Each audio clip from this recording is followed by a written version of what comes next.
अफसर बनना चाहते हो तो कहीं और क्यों जाना।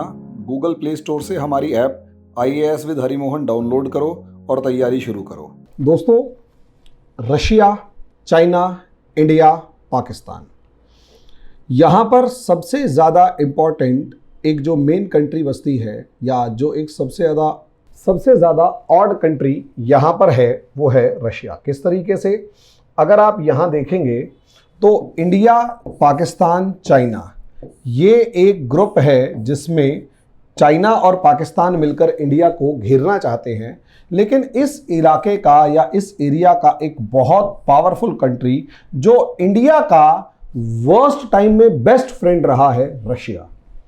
असलियत में चाइना और पाकिस्तान रशिया को साधने में लगे हुए हैं और इंडिया और रशिया की दुश्मनी डेवलप करने में लगे हुए हैं।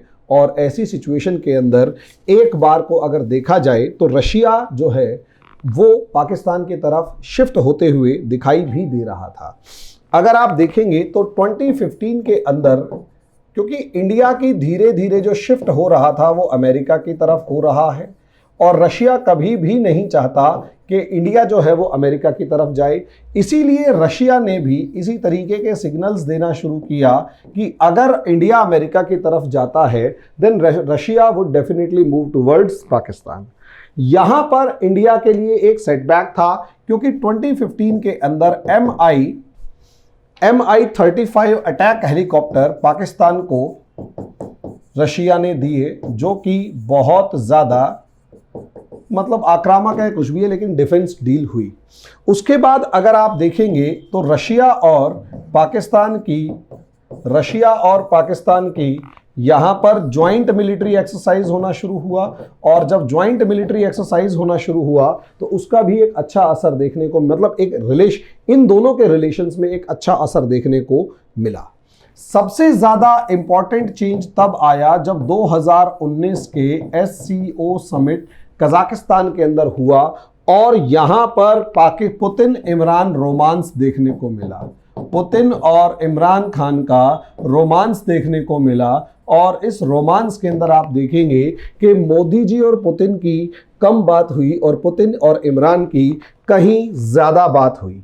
और मज़े की बात यह है कि इस तरीके की जो फोटोग्राफ्स आई हैं जिसमें बहुत ही ज़्यादा क्लोज रिलेशंस आप दोनों को नज़र आ रहे हैं, बहुत ही ज़्यादा मतलब गहरे तौर पर ये लोग आपस में बात करते हुए नज़र आ रहे हैं। इसी डायलॉग टेबल के ऊपर मिस्टर मोदी जो हैं, हमारे प्रधानमंत्री मोदी जो हैं, वो कहीं ज़्यादा दूर की तरफ बैठे हुए नज़र आए। दोस्तों, यहीं से सिचुएशन को समझने की ज़रूरत है कि इंडिया यहाँ पर कहाँ खड़ा था। 2019 सितंबर की अगर आप बात करेंगे, 2019 की अगर आप बात करेंगे तो उस SCO समिट के अंदर ऐसा लगने लगा कि रशिया जो है वो पूरे तरीके से चाइना और पाकिस्तान के साथ जा चुका है। और जिस तरीके से चाइना की अगर पॉलिसी देखें तो चाइना हमेशा चाहेगा कि पाकिस्तान और रशिया के रिलेशंस अच्छे हों, ताकि जितने ज़्यादा पाकिस्तान रशिया के रिलेशंस अच्छे होंगे, इंडिया और रशिया के रिलेशंस उतने ज़्यादा कमज़ोर होंगे, उतने ज़्यादा ख़राब होंगे।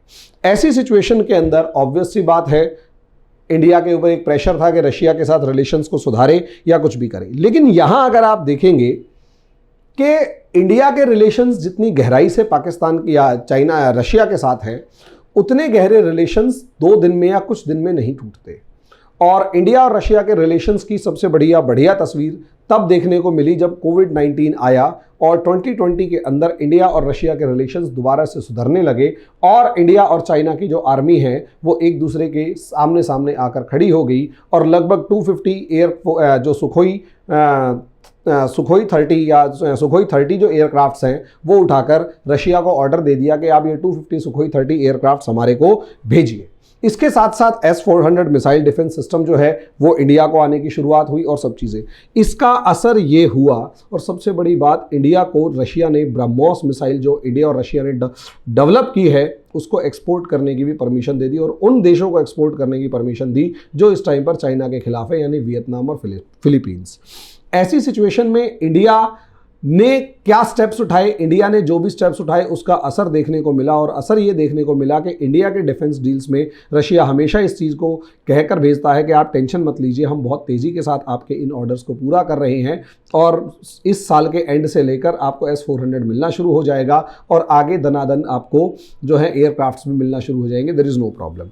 लेकिन अगर चाइना की बात करें तो रशिया ने S-400 missile defence system China को देने से, उसकी मिसाइलें तक या बहुत सारी दूसरी टेक्नोलॉजी देने से मना कर दिया, यानी कंप्लीट अपने एग्रीमेंट तक को पूरा करने से मना कर दिया। दूसरा अगर देखा जाए तो सुखोई 54 जो advance 5th generation fighter planes हैं वो रशिया ने चाइना को देने से मना कर दिया।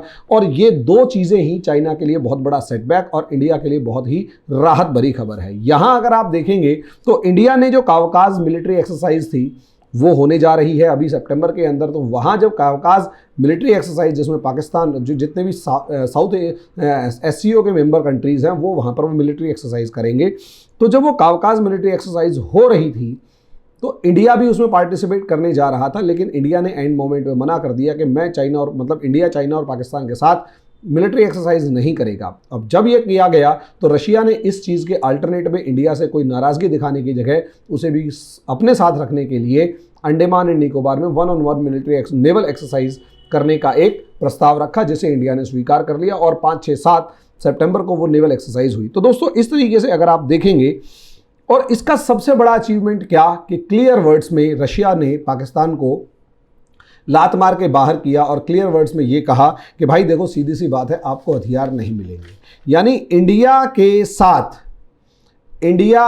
साथ अगर आप रशिया के रिलेशंस को देखें तो वो आज के दिन इतने मजबूत हैं या इतने कैपेबल हुए कि रशिया ने इंडिया के दबाव में कहो या इंडिया के रिक्वेस्ट पर कहो पाकिस्तान को हथियार देने से ही मना कर दिया है। अब वो जो 4 Mi-35 अटैक हेलीकॉप्टर्स थे, पाकिस्तान भले ही उनका अचार डाले या उनको सर पे रख के नाच सकता है, देयर इज़ नो प्रॉब्लम, लेकिन वो अब किसी के काम के नहीं है क्योंकि रशिया के बाकी इक्विपमेंट्स ही नहीं आएंगे तो 1-4 अटैक हेलीकॉप्टर्स का पाकिस्तान कर भी क्या सकता है, ये रियलिटी है। तो दोस्तों इस तरीके से यहाँ पर इंडिया की ये जो है ये एक बहुत अच्छी फॉरेन पॉलिसी अचीवमेंट है जो कि आगे चलकर भारत को बहुत ज़्यादा फ़ायदा देने वाली है। और रशिया और पाकिस्तान के रिलेशन जितने ज़्यादा नेगेटिव हैं वो उतना और भी तरीके से कम नेगेटिव नहीं तो न्यूट्रल ही रहेंगे।